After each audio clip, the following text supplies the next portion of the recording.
मनाली, आपण पाहताय न्यूज 18 लोकमत. पाहणार आहोत राज्यातल्या आणि देशभरातल्या बातम्या वेगवान स्वरूपात. मात्र त्याआधी बुलेटिनच्या सुरुवातीलाच आता एक ब्रेकिंग बातमी येते. पुण्यामध्ये खडकवासलातून विसर्ग वाढवलेला आहे, तर पुण्यातून एकता नगर पुन्हा पाण्यात गेलेला आहे. द्वारका इमारतीमधील पार्किंगमध्ये पाणी शिरलंय, तर नागरिकांचं सुरक्षित स्थळी स्थलांतर सुरू आहे. तर सकाळी 11 वाजता खडकवासला धरणातून विसर्ग वाढवला जाणार असं देखील सांगितलं होतं. आणि आता 29,000 क्युसेक्स वेगानं विसर्ग सुरू आहे आणि तो 35,000 क्युसेक्स पर्यंत वाढवला जाणार आहे. त्यामुळे तिथल्या सगळ्याच नागरिकांना सतर्कतेचा इशारा देण्यात येतोय. आपत्ती व्यवस्थापन अधिकारी या ठिकाणी या संपूर्ण एकता नगर परिसरामध्ये बारकाईनं लक्ष ठेवून आहेत आणि तिथे नागरिकांचं स्थलांतर देखील सुरू करण्यात आलं. आमचे प्रतिनिधी वैभव सोनवणे आपल्यासोबत आहेत आणि थेट आपण वैभवकडे जाणार आहोत. वैभव, आपण पाहतोय एकता नगरमध्ये आता या ठिकाणी युद्ध पातळीवर सगळं प्रशासन जे आहे ते कार्य करताना दिसतंय, नागरिकांना सतर्क करताना आपल्याला दिसत आहेत.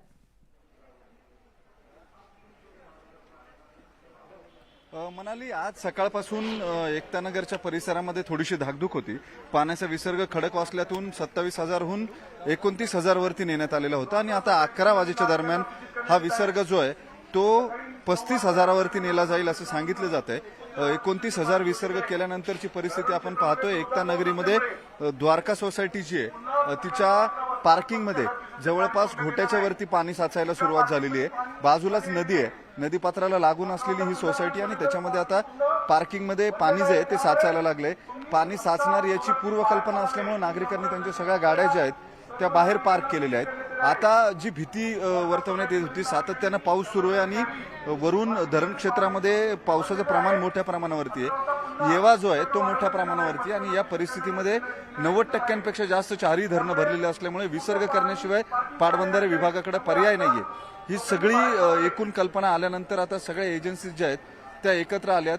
पुणे महापालिकेचं अग्निशमन दल असेल किंवा आर्मीचे जवान असतील, या सगळ्यांना इथं पाचारण करण्यात आलेलं आहे. पोलीस रात्रीपासून इथं मुक्कामी होते आणि हे हुटर आहेत, या हुटरवरती अग्निशमन दलाकडून सूचना दिल्या जात आहेत.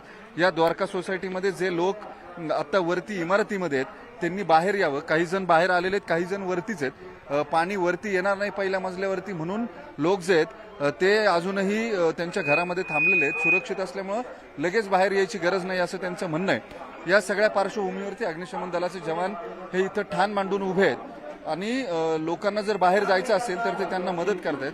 सातत्यानं स्पीकरवरून हुटरवरून सूचना ज्या आहेत त्या दिल्या जात आहेत. नागरिकांनी पाणी भरत असल्यामुळे बाहेर पडावं. 11 वाजता पाणी सोडल्यानंतर साधारणपणे अर्ध्या ते पाऊण तासाने त्याचे परिणाम जे आहेत ते इथं शहरामध्ये दिसायला लागतील. या अशा सगळ्या परिस्थितीमध्ये आणखी पाणी कुठं शिरतंय हे पाहणं महत्वाचं ठरणार आहे.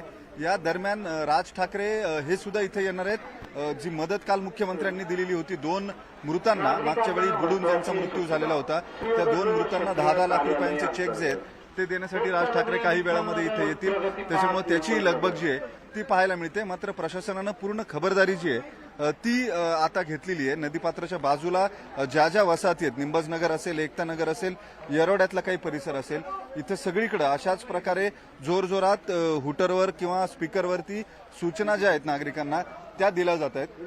24 तारखेच्या पावसाच्या वेळेस हे काहीही बघायला मिळालेलं नव्हतं. अगदी 10-10 फुटापर्यंत या एकता नगरीत पाणी शिरलेलं होतं. लोकांचं लाखो रुपयांचं नुकसान जे आहे मालमत्तेचं ते झालेलं होतं. या सगळ्या पार्श्वभूमीवरती मोठी टीका प्रशासनावर झालेली होती आणि त्यातून धडा घेत यावेळेस मात्र प्रशासनानं पूर्ण सजगता दाखवली आहे आणि नागरिकांना सुद्धा सुरक्षित स्थळी हलवलं जाते.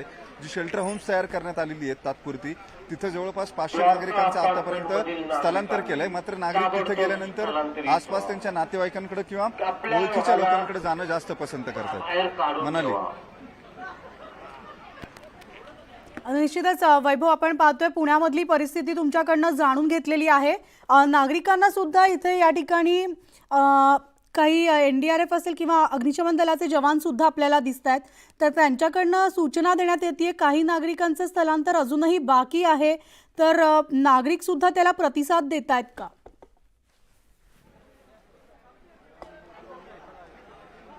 मनाली, परिस्थिती थोडीशी वेगळी आहे. याचं कारण केवळ पार्किंगमध्ये पाणी भरतं. पूर्वानुभवावरून सुद्धा 35,000 क्युसेक जरी पाणी सोडलं तरी हे पाणी केवळ पार्किंगमध्येच भरतं, वरच्या मजल्यांवरती जात नाही.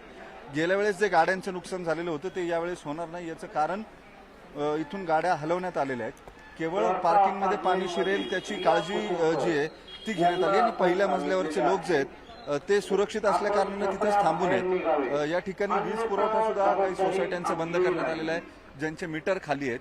आणि अग्निशमन दलाचे जवान आपण पाहिलं आता, तशा पद्धतीनं या इमारतीतून लोकांना घेऊन येत आहेत. जे लोक यायला तयार आहेत, बाहेर यायला तयार आहेत, त्यांना घेऊन येत आहेत, त्यांची मदत करतायत. आणि इथून ज्या लोकांची इच्छा आहे त्यांना शेल्टर होममध्ये ठेवलं जातंय किंवा त्यांच्या नातेवाईकांकडे सोडलं जातंय.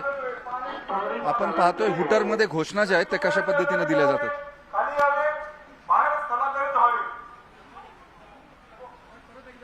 द्वारका सोसायटीतील नागरिकांना सूचित करण्यात आहे पार्किंगमध्ये पाणी वाढलेले असल्यामुळे पुन्हा सकाळी 11 वाजता पासून पाणी सोडण्यात येणार आहे. त्यामुळे पार्किंग पूर्ण पाणी आलं नाही.